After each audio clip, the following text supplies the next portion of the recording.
Greetings, app fans! What a show we have for you today! If you're in the market for death-defying stunts and adrenaline-filled features, you may be in the wrong place. But if you want to know about the coolest apps in the entire world right now, you are totally, absolutely, 100% in the right flippin' place. Did you hear about that study that had iPad owners down as mean, selfish and sucky? I'm here to tell you that whilst that may or may not be true, they're definitely going to be the most well-informed people about a completely random smattering of subjects around. And that's in no small part thanks to Flipboard, which we looked at in episode 5, and the new and free Flipboard for Wikipedia app, Discover. If you've ever got lost for hours on end link-clicking your way around Wikipedia, this is the app for you. It opens on a random article and then allows you to navigate around content as you would a magazine. If I open the app, you can see here today's feature is on Tulsa, Oklahoma. And just like that, I've already learned something. Tulsa is not in Nevada. Who knew? There are some really great features, such as the way that holding down a word brings you a pop-up of the definition or content related to that word, and the fact that rotating the iPad horizontally brings links to related content. There's also the ability to search for specific stuff by swiping the screen upwards.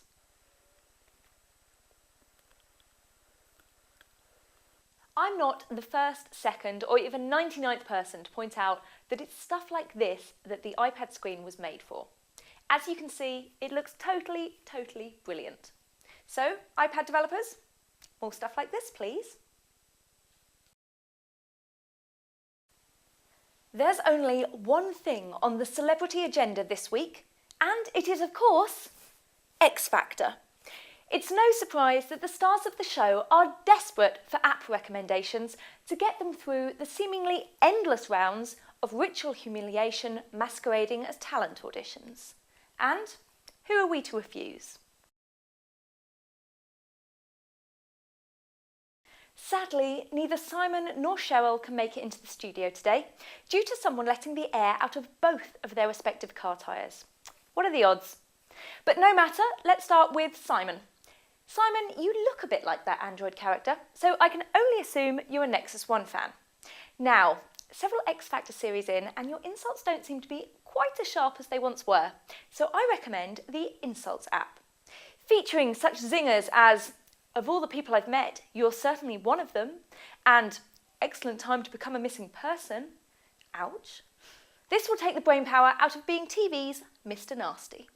Cheryl, you've been poorly recently, and are no doubt intensely focused on getting well so the whole world can enjoy your particular brand of Northern National Sweetheart.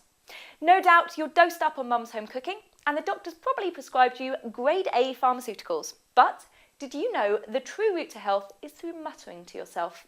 Download the Affirmations for Health app, and you can enjoy 24 inspirational affirmation cards, including "My happy thoughts help create my healthy body," and "Water is my favourite beverage.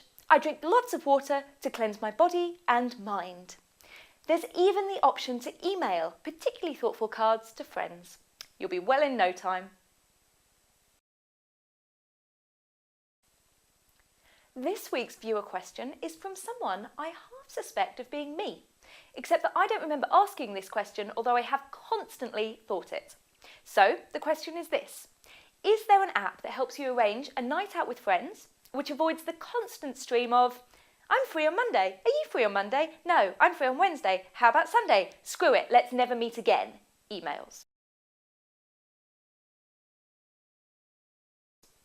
Well, person masquerading as me? Yes, I've found something called Tungle, available on the iPhone and BlackBerry handsets. Tungle does a lot of stuff, but the important bit for you, fake me, is that you can send out calendar invites to friends, even if they haven't registered, proposing multiple options for, say, a pub visit. They then let the app know their availability, and lo, you have a date in the diary. If they've registered, you can see when they're available, cutting out another link in the chain. If only the app could improve other people's timekeeping, it'd be the perfect app. There are relatively few reasons in life to use a remote mouse app, which allows you to use the touchscreen face on your phone to remotely control your computer. But I guarantee once you've installed one, you'll needlessly perform all non-time sensitive tasks with it. Will and I now take great delight in trying to work our computers from such a distance that we can't really see the screen. Fun times. And the good news is we've got an app, be you an iPhoner or an Androider.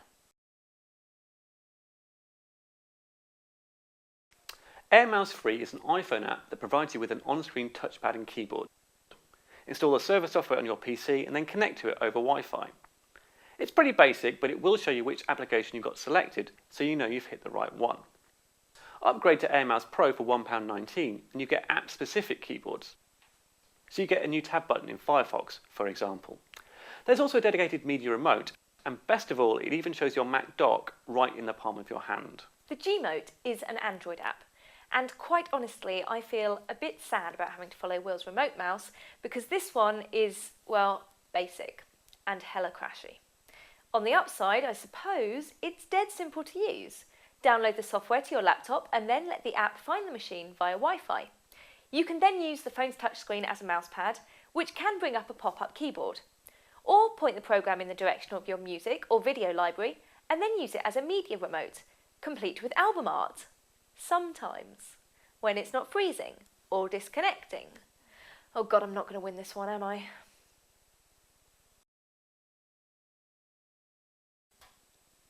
Have you seen these appearing around the world? Are they mysterious gang signs? Communications from some alien life form? No, they're QR codes.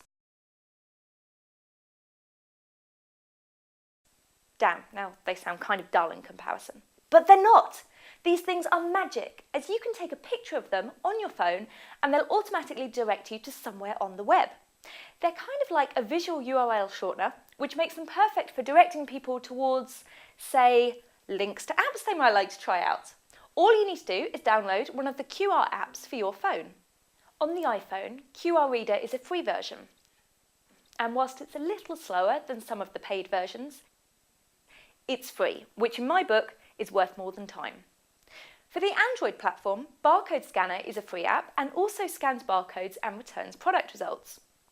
If you're a BlackBerry user, you're the luckiest, as BlackBerry Messenger has a QR reader built right in. Just go to Scanner Group Barcode in the Messenger app. One tip with this one is to pull away a bit. The app doesn't particularly like taking photos up close. So, there you have it, the mystery of QR codes revealed. And excellent news! At the end of each video, we'll be adding a QR code so you can scan it and be taken to the link from your phone. Magic times!